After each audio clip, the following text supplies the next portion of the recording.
एक पेशेंट मेरे पास आई थी, बड़ी नॉर्मल लाइफ थी उनकी। फिर एक सीवियर इन्फेक्शन ने सब कुछ बदल दिया। उन्हें बताना पड़ा, आंख रिमूव करनी पड़ी। वो रोने लगी क्योंकि उन्होंने कहा, डॉक्टर अब मैं किसी की आंखों में नहीं देख पाऊंगी। आज का ये वीडियो उन्हीं के लिए है और उन सब के लिए है जो वही सवाल पूछ रहे हैं। सच वो नहीं है जो लोग सोचते हैं। सबसे पहले एक बहुत कॉमन मिसकंसेप्शन क्लियर करते हैं। आर्टिफिशियल आई यानी कि प्रोस्थेटिक आई विजन रिस्टोर नहीं करता, बिल्कुल नहीं। और बहुत से फैमिलीज ये सुन के बोल देते हैं, फिर तो फायदा ही क्या हुआ। लेकिन ये गलत है। ये समझना जरूरी है कि जब किसी की आंख रिमूव होती है, चाहे सीवियर इंजरी से हो, पेनफुल ब्लाइंड आई हो या इंट्राऑक्यूलर ट्यूमर की वजह से, तो सिर्फ एक ऑर्गन नहीं जाता, चेहरा एसिमेट्रिक हो जाता है और इंसान का रिश्ता अपने आप से टूटने लगता है। स्टडीज इंडिकेट करती है कि आई लॉस के बाद पेशेंट्स में डिप्रेशन और सोशल विथड्रॉवल सिग्निफिकेंटली इंक्रीज हो जाता है। लोग बाहर जाना बंद कर देते हैं, मीटिंग्स अवॉइड करते हैं, लोगों से मिलना बंद कर देते हैं, लिटरली, क्योंकि मिरर में जो चेहरा नजर आता है वो अपना ही नहीं लगता।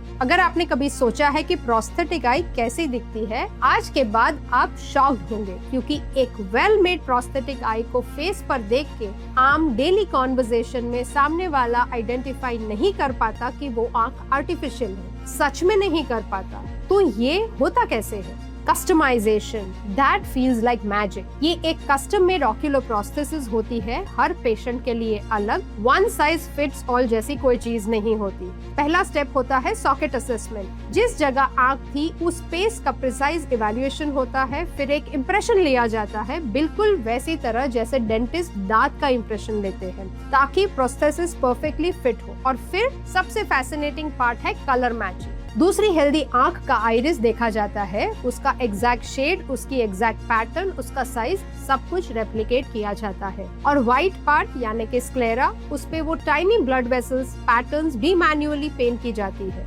सिर्फ इसलिए ताकि रिजल्ट आर्टिफिशियल नहीं लगे। ये लेवल ऑफ डिटेलिंग है जो फाइनल रिजल्ट को नेचुरल बनाता है। ये बात शायद आपने सोची नहीं होगी, प्रोस्थेटिक आई मूव भी करती है। कंप्लीटली नेचुरल मूवमेंट तो नहीं आती, लेकिन अगर ऑर्बिटल इम्प्लांट प्रॉपर्ली प्लेस्ड है तो प्रोस्थेसिस उसके साथ माइल्ड मूवमेंट शो करती है। Enough to look alive, enough to look real.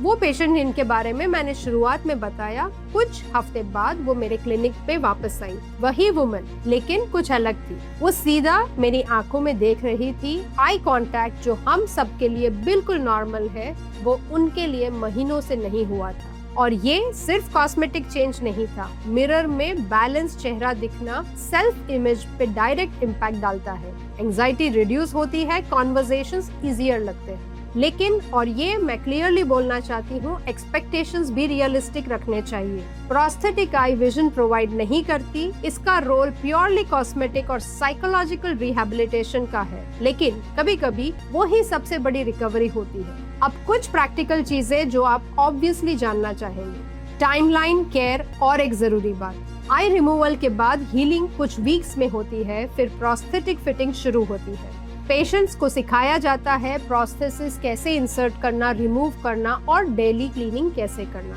Regular cleaning infection का रिस्क कम कर देती है और ये भी हर 8 से 10 साल में रिप्लेसमेंट की जरूरत पड़ती है। बच्चों में और भी जल्दी, क्योंकि उनका फेस ग्रो करता है। इसलिए इस प्रोसेस में सिर्फ मैं एज एन ऑफ्थेल्मोलॉजिस्ट नहीं होती, ऑक्यूलरिस्ट भी होते हैं और कभी कभी एक काउंसलर भी, क्योंकि ये सिर्फ एक आंख रिप्लेस करना नहीं है। तो अगर आप या आपका कोई अपना इस सिचुएशन में है, ये याद रखे, आर्टिफिशियल आई विजन नहीं देता, लेकिन वो कुछ और देता है। आइडेंटिटी, कॉन्फिडेंस वापस देता है, वो चेहरा वापस देता है जो अपना लगता है। और कभी कभी वही सबसे इम्पोर्टेंट रिकवरी होती है। अगर कोई सवाल है तो नीचे कमेंट्स में जरूर लिखें, मैं पर्सनली पढ़ती हूँ और रिप्लाई करूंगी। और अगर ये किसी के काम आए, प्लीज शेयर करें। मिलते हैं नेक्स्ट वीडियो में।